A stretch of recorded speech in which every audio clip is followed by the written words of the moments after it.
వన్యప్రాణులను వేటాడే ముఠాలపై ప్రభుత్వ యంత్రాంగం ఎన్ని కఠిన చర్యలు తీసుకుంటున్నా వేట మాత్రం కొనసాగుతూనే ఉంది. పులుల్ని వేటాడి వాటి చర్మాన్ని లక్షల రూపాయలకు విక్రయిస్తున్న నలుగురు ముఠా సభ్యులను రాచకొండ ఎస్ఓటీ పోలీసులు అరెస్ట్ చేశారు. ఒడిశాకు చెందిన బాసుదేవ్ మస్తీ, జగన్నాథ్ సిసా, బాలి పంగి, విశాఖపట్నంకు చెందిన భానుచందర్ అనే నలుగురు పులులను వేటాడే ముఠాగా ఏర్పడ్డారు. 3 నెలల క్రితం మచ్కుంద్ అటవీ ప్రాంతంలో 2 ఏళ్ల వయసున్న మగ పులిని చంపి దాని చర్మాన్ని హైదరాబాదులో విక్రయించడానికి ఒడిశా నుంచి ఎల్బీ నగర్కు వచ్చారు. వీరిపై నిఘా పెట్టిన ఎస్ఓటీ పోలీసులు ఎల్బీ నగర్ పోలీసుల సహకారంతో అరెస్టు చేసి పులి చర్మాన్ని 4 గోర్లను స్వాధీనం చేసుకున్నారు.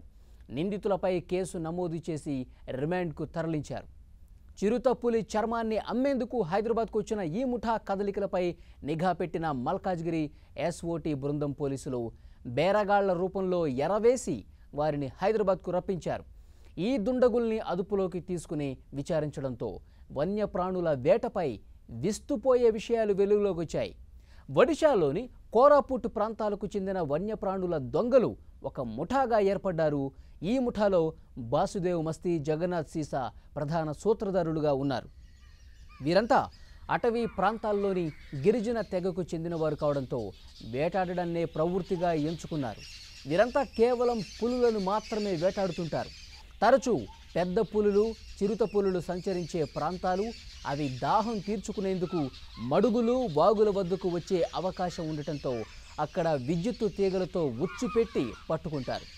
ఒడిశాతో పాటు తెలంగాణ, ఆంధ్రప్రదేశ్, మహారాష్ట్ర, ఛత్తీస్గఢ్ అడవుల్లోని వన్యప్రాణులపైన ఈ ముఠా కన్నేసి పులులను వేటాడుతున్నట్లు విచారణలో వెల్లడైంది.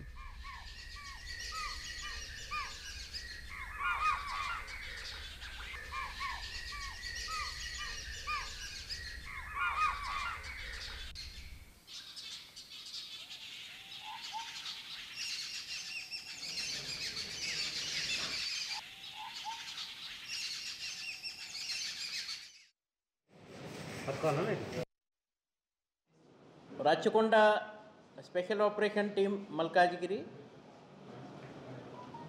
ఇంకా మన ఎల్బీ నగర్ పోలీస్ స్టేషన్ సిబ్బంది, ఫారెస్ట్ డిపార్ట్మెంట్ సహాయంతో